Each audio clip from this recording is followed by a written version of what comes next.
Hey guys, how's it going? Welcome back to the Play by Play podcast. I hope that you all are doing very, very well on this Saturday afternoon. Yep, I'm literally still in my pajamas. It's been a slow start to the day for me for sure. I woke up at around like 10:30 and I've literally been in bed for like an hour just hanging out. But I'm making this video and this vlog because, well, I guess for two reasons. Number one, I really enjoyed the last one. The last football one was a lot of fun to do, a lot of fun to edit.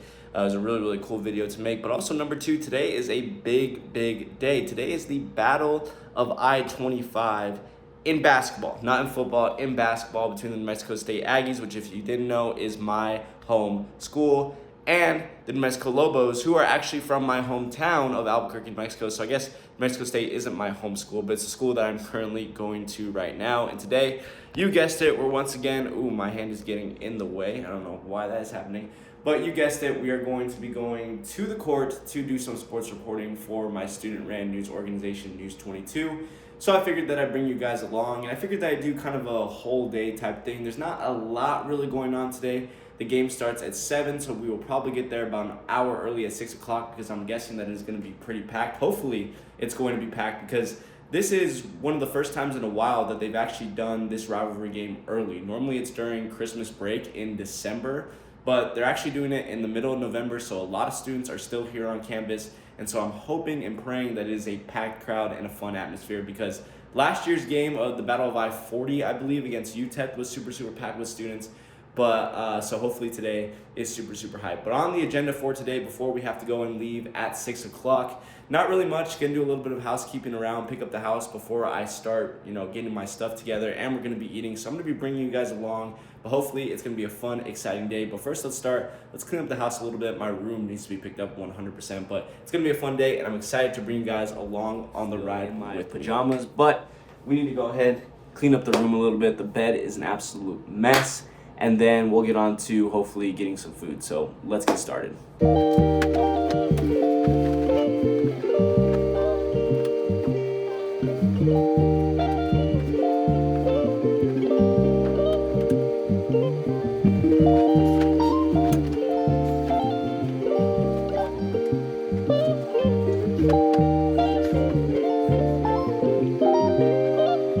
All right, so the bed has been made.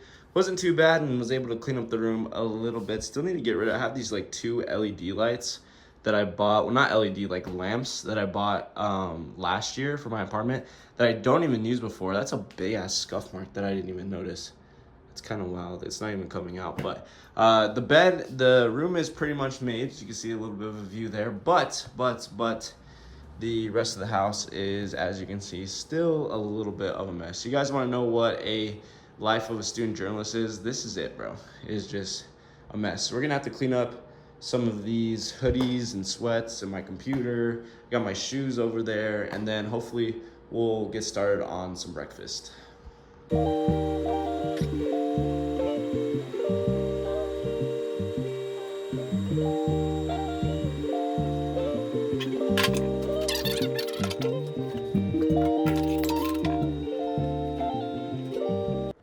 All right, and just like that, clean little living room. Just picked up some stuff. By the way, if you're saying, bro, your living room is literally so empty, it's because I literally moved my TV to my room last night because I was kind of just hanging out and I wanted to lay down. But I do have a TV right here. All of the TV watching and sports analyzing happens right here. I just moved it, but yeah, let's make some breakfast, y'all. Y'all want to know the play-by-play podcast breakfast is? It's this right here, guys. Some bacon and some Kodiak protein power cakes. These ones are the best flavor. If you don't know, you know now, bro. Go and get this blueberry flavor. It's really so good. It doesn't even taste like it has like protein powder or anything in it. It literally tastes like a regular pancake. I love these blueberry waffles. And that's some OJ, which we're actually running a little bit low on, so I'm gonna have to go get some of that maybe later on today or tomorrow. But yeah, this is what we're having for breakfast. By the way, y'all, as I'm like literally like just laying down my bacon and starting to make breakfast, I think this is the perfect time to like just thank you guys honestly for everything that you do for me personally. I never honestly thought that my life would be like this. Being a journalism major, this wasn't something that like I immediately thought that I was going to be, but it has been like an absolute blessing. And restarting this podcast has, really like started a brand new fire for me on this brand new career. And it's really helped me like just realize that this is what I really, really want to do. And I couldn't do that without you guys. Like, sure, like I say all the time, we're not like the biggest channel out there, obviously, but did I ever think that I was going to have 150 subscribers and like a consistent like 60 plus people watching this channel? No, which is absolutely nuts. And we get even more views on like the shorts and everything. So your guys' support is absolutely amazing. And your support literally drives me to like literally realize my dream. So the fact that right now I'm literally vlogging me making breakfast for you guys, and the fact that there's probably going to be at least 15 people that end up watching this, mark my words, like that is, oh shoot, my bowl is over here. That is literally insane, guys. So thank you guys so much for your support. I hope that you guys continue to watch, and I hope, like, honestly, I hope that at the end of the day, I do a good enough job to not only inform you guys as quick as I can and with like solid factual information, but I hope that I also in some parts make this stuff entertaining for you guys, because at the end of the day, that's what YouTube at least is about. Maybe not journalism like from like the highest standard. Do we talk about like entertaining people? But YouTube 100% has a lot of entertainment value to it, and that's all I realistically strive to do, because making this makes my day, even in some of my toughest weeks. So I'm hoping that if you're ever having a rough day, that these videos end up making your week and your day, and that you can hopefully turns things around ultimately. But I'm gonna stop talking. I'm going to finally finish this up. All right, y'all, here is the finished product. Let me know down below how y'all cook your pancakes or know that they're done, because like these look fine. This one's a little burnt, I can't lie, but like the outside isn't really getting cooked. I think I might have like my burner on too high, but let me know. College cooking tips, let me know down below. All right, update guys, it is 2:45. We are just over 4 hours away from tip-off, about 3 hours until we need to be there. But I'm gonna be honest, I completely forgot that Chris Eubank Jr. versus Conor Benn 2 was happening today. So I'm literally watching that right now. Conor Benn is making his walkout. Should be a really, really fun and exciting fight, and I'm hoping to make a review about this a little bit later. So right now, just watching the fight, doing some homework, and just getting prepped for tip-off. Okay, so before we went to the game, I thought it'd be cool to actually show you guys some of the equipment that I use, just really quick, just to show you guys what I really work with. Right here is the camera that I normally use. I actually don't really know what like kind of camera this actually is. It's obviously a JVC, but like I don't know what type of model. They're pretty old, I'm not gonna lie, but they work really, really well, and they pick up sound really well, especially with this big mic up here. Over here on top of the camera, you also have the wireless connector that helps connect to stuff like this right here, my wireless mic, as well as my wireless lavalier. This thing is super, super helpful. It's like a little small clip mic that you can put onto people's shirts. It's normally also what we use on the news broadcast, and so that's really, really helpful. It's a lot easier than just holding this up for 30 minutes, especially when doing an interview. This is for the mic cover, but honestly I don't really normally use that because it's kind of a pain to take on and off. Dust cover for the camera, pretty self-explanatory, just a lens cover, covers up the lens. This is a cord just in case I run out of batteries, which I have right here, for all of this wireless stuff. So if I do end up running out of batteries, I'll connect this cord to this mic. This cord also connects to this camera, and so then they could receive the audio from there. And then, of course, probably the most important part of it all is these batteries, and these really, really cool battery chargers as well. As you can see, it kind of clips on. Way, way easier than having to use like a cord that connects to this camera and then putting the batteries into the slot and doing all that business. This one you just clip on, plug it into the wall, and it's pretty easy. So I have 2 of these. Hopefully this will last me for the entire game. I'm always really scared that these are going to end up dying on me, but I think I've gotten a lot better at pacing myself throughout the game. But yeah, overall, that is what I use. Pretty basic equipment. I also have a tripod that I don't normally take to the games because normally I'm just walking around using the camera as like a handheld camera. But we do also have tripods that we use, and it's a nice kind of like introduction into equipment that you use in normal journalism. So I thought that would be cool to show you guys. We are about just over an hour away from tip-off. I'm literally about to pack my stuff into my school bag, and then we're going to go ahead and head to the stadium.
Let's go, Aggies! Yeah!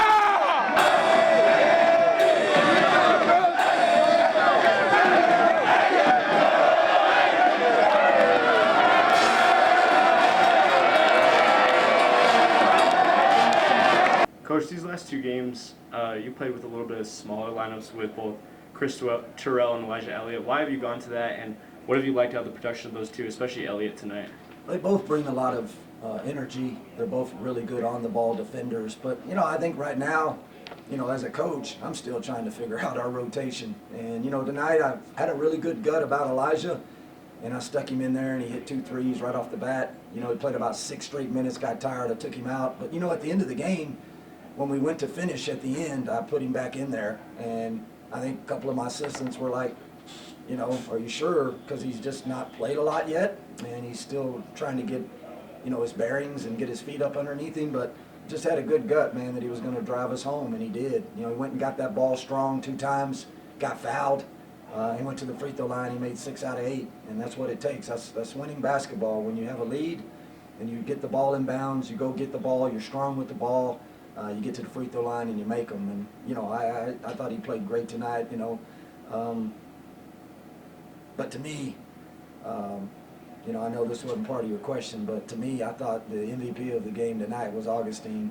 He's a freshman. I know he only got 2 points, but he got 7 rebounds, and he was so active and athletic in there. He makes it difficult now. This is the most length and athleticism that I've ever coached. I've never had this kind of length and athleticism, and so I'm still learning what to do with some of these guys too, and how we need to play. And it's been a lot of fun. It's been a huge challenge. There's no question this has been probably one of the greatest challenges besides my first year here. It's been one of my greatest challenges as a coach to try to get everybody on the same page, 11 new guys, but also try to figure out how to use everybody too. And then on that challenge, 3 years ago, you came to a program that needed a rebuild, that needed a new identity. What do these rivalry games and these wins for you guys do for that process for you? Well, you know, I'm a competitor, and I know we're 2-2 against them now in my tenure here, and I still just think about the game that we gave away, you know, my first year here, and we would be 3-1 against them, and that's just kind of how I'm built. But look, I mean, we all know what these games are like. I mean, this game to me, I'm from Texas. This is Texas and Texas A&M. This means a lot to a lot of people. We know that. And I told our guys, but I only talked about it once. We talked about it on Tuesday night after the game. I gave them a small speech about this game and what it means to everybody. But after that, you know, we're coaching a basketball team. We're not just trying to win one more game. We're trying to win 27 more games or however many we can play. So good game, but at the same time, you know, when you've been coaching as long as I have, I'm already thinking about Sanford next Friday night.